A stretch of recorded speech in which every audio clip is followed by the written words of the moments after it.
With Skyblock's 1.0 update seemingly on the horizon, potentially adding hundreds of hours of content to the game, I began to wonder what large changes Skyblock could receive in order to improve the gameplay experience. Hypixel Skyblock is obviously a massive game, considering that it's the largest MMORPG in Minecraft, and with that title comes hundreds of features and hundreds of hours of gameplay. However, Skyblock is not a perfect game, with some issues that could use rectifying. Due to those issues, I was inspired to make this video on the 5 big changes that Skyblock needs. One of the largest current issues with Skyblock, in my opinion at least, is the early game. While Skyblock has received thousands of new items, mobs, features, and improvements since its initial release in June of 2019, the pace of updates with regards to the early game has not matched up with the overall trend.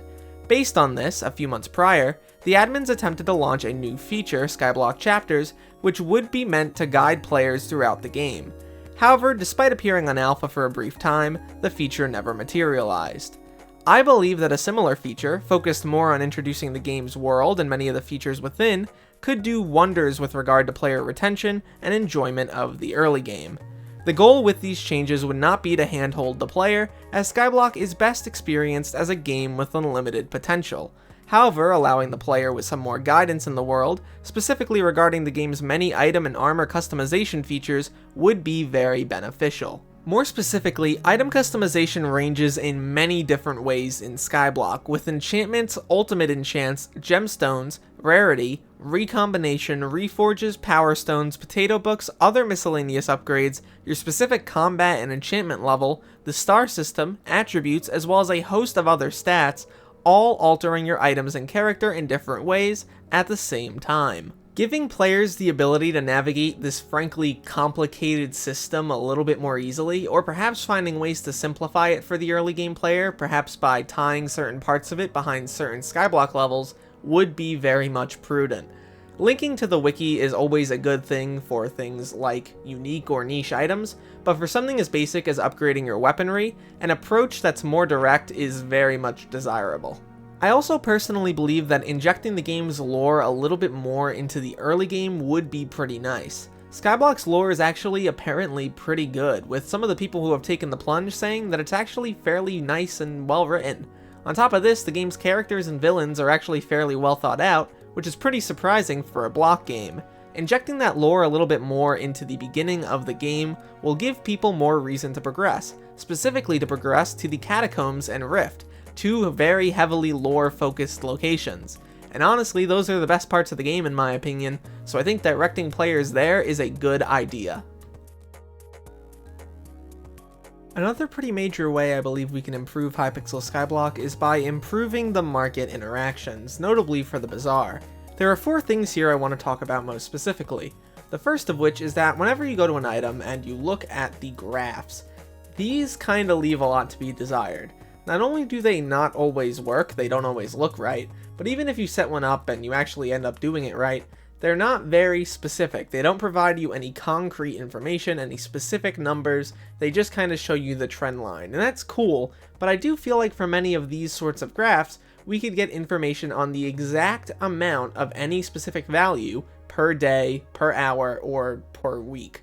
I think something like that would be pretty good, a great improvement, and it would also allow players to see the history of prices for many different items, allowing them to make more informed decisions about what they want to buy. For my next suggestions, I want to talk more specifically about certain interactions you can have with the Bazaar. Notably, my first is insta-sell filtering. Essentially how this would work is if you want to sell your inventory or your sacks, you should be able to set up a few items, or however many items you want really, that you don't want to sell instantly. This would be particularly good for dungeon players who wouldn't really have to worry about selling kismets accidentally, or things like super booms or leaps. Stuff like that would also be pretty helpful for people who are collecting a lot of a specific commodity. It would allow them to collect it but not necessarily sell it if they want to use it in a recipe later. This one's more of a quality of life feature, but I do feel like it could add a lot to the game. There are also other things that can go in this category. For both the bazaar and the auction house, we can have some sort of frequently ordered feature, in which case if you're ordering a lot of a specific item, it can appear maybe right here, and you can click on it and you can look through your orders and maybe see stuff that you want to get that you have gotten many times before. On that same note, we can also add an order history to the bazaar. They keep track of all of this information, like what gets bought on a daily basis. It's fairly obvious that they would theoretically be able to turn that into a list that you can view yourself, showing you the amount of money you've spent on any particular transaction and what specifically you have bought.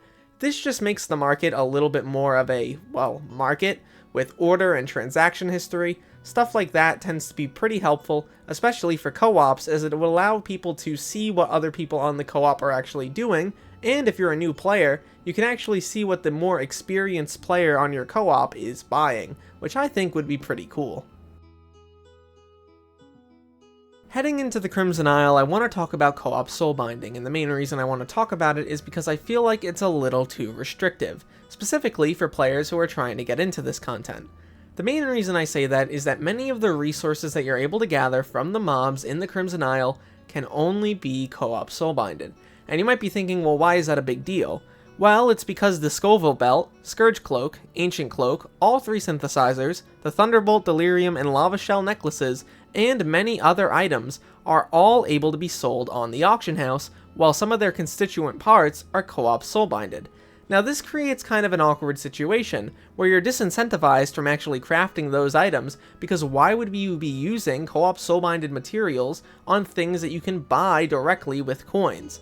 You might want to save those items or save those materials in order to make items that you can't buy with coins. And that creates kind of an awkward situation in which players are somewhat forced to play in an Iron Man style if they want to for certain items, but others they can just buy directly from the auction house and the system can be bypassed. This is relatively inconsistent for Skyblock standards and doesn't really make too much sense. On top of this, it leads to many of these items being underutilized because players don't want to go through the hassle of collecting all of these materials. On top of this, it leads to the prices of some of these things being a little bit inflated on the auction house, and you can make the argument that, well, you're supposed to, gather the resources yourself, but if they really wanted you to do that, why would they be sold on the auction house in the first place? I don't personally believe the solution here is removing these items from the auction house. In return, I actually believe that the solution is removing the co-op soulbinded restriction on many of these little resources that don't really need to be soulbound at all. For things like nether stars, I absolutely understand why they want those to be soulbinded, but for digested mushrooms, do they really need to be? Many of those items could be just sold on the bazaar, and I don't think many people would notice. It would probably be better for the game's economy long term, and frankly, if people wanted to play Iron Man, they would play Iron Man. I don't understand why it would be forced upon them to play it like that when they might not want to. The market economy of Skyblock is what makes the game most fun for some people, and I think limiting that on the Crimson Isle is part of the reason it has been less well received than many other updates. On top of that, it's creating this disenfranchisement that I've been talking about, and that we can see through players not really wanting to interact with these systems. Alright, so you might say this next one's a cop-out, and honestly it probably is a little bit, but it hasn't been talked about by the admins in a while, and I do want to mention it. I really do believe that implementing the attributes update would be excellent for Skyblock. I know they're probably working on the back end of it right now, trying to add ways to add attributes into the game, but it would do wonders for the game, and that's because it solves multiple issues. Most notably, the Rift Necklace problem, in which the Rift Necklace is supposed to be one of the best items in the game, yet without attributes, it doesn't necessarily mean it will be. It will be surpassed by other items with attributes, because attributes are frankly pretty strong, at least if you can get the good ones.